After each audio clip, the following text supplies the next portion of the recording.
আমি নাকি ফকিন্নি, আমি নাকি টোকাই, ইতালিতে বসেও নাকি আমি ফকিন্নিগিরি করি। হ্যালো এভরিওয়ান, আসসালামু আলাইকুম। কেমন আছেন সবাই? আশা করি সবাই ভালো আছেন। আলহামদুলিল্লাহ আমরাও ভালো আছি।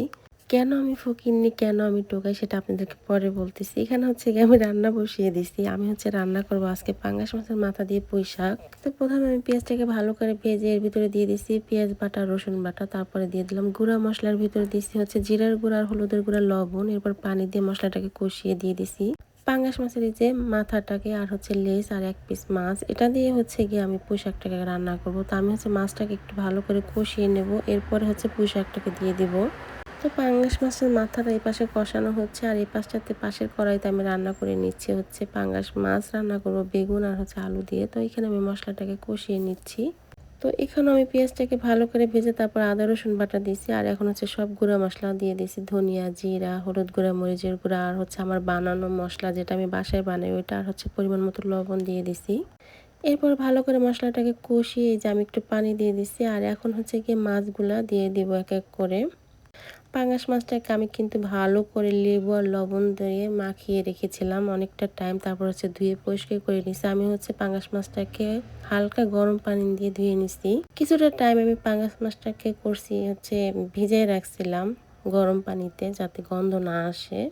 তো আমার পাঙ্গাস মাছের মাথাটা কষানোর পর আমি পুঁই শাক দিয়ে দিচ্ছি আর এই পাশটাতে আমার মাছটাও কষানো হয়ে গেছে, যেটা ঝোল রান্না করবো আলু বেগুন দিয়ে, ওটাও এখানে কষানো হয়ে গেছে। আমি এখন তুলে নিব আর এর মশলার ভিতরে আমি দিয়ে দেবো কেটে ধুয়ে রাখা বেগুন আর আলু।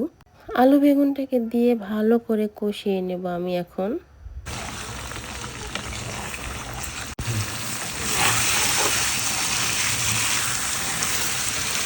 আলু বেগুন হচ্ছে কষিয়ে নেওয়া হয়ে গেছে, এখন পানি দিয়ে দিলাম আর এখন ঢাকনা দিয়ে ঢেকে তারপরে হচ্ছে তরকারিটাকে রান্না করে নেবো। আর এই পাশটাতে আমার পুঁই শাক আর পাঙ্গাস মাছের তরকারিটাও হয়ে গেছে আর এখানে যে পাঙ্গাস মাছেরটাও হয়ে গেছে প্রায় তরকারি। এই যে বেগুন আর আলু সিদ্ধ হয়ে গেছে, এই পর্যায়ে আমি দিয়ে দিছি কষিয়ে রাখা মাছটাকে যে দিয়ে দিলাম। তো আমার দুইটা রান্নাই হয়ে গেছে। এই যে আমি লাস্টে ধনিয়া পাতা দিয়ে দিছি তরকারির ভিতরে।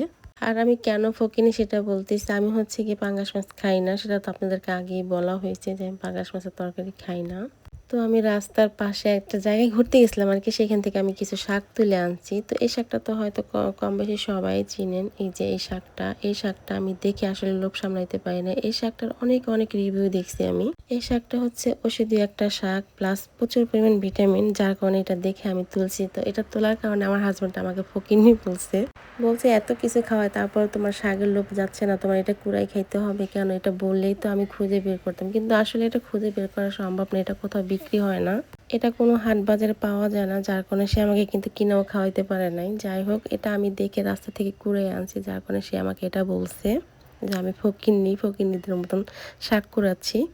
আমি তো পাঙ্গাস মাছ খাই না, যার কারণে হচ্ছে আমার দুপুরের খাবার ছিল আজকে এই শাক ভাজি আর হচ্ছে কালকের কাতল মাছ ভাজা ছিল সেটা, আর হচ্ছে গাছের বোম্বাই মরিচ, আমার গাছ থেকে এই মরিচটা ছিঁড়ে নিছি। তো আমার এই ছিল আজকে দুপুরের খাবার দাবার।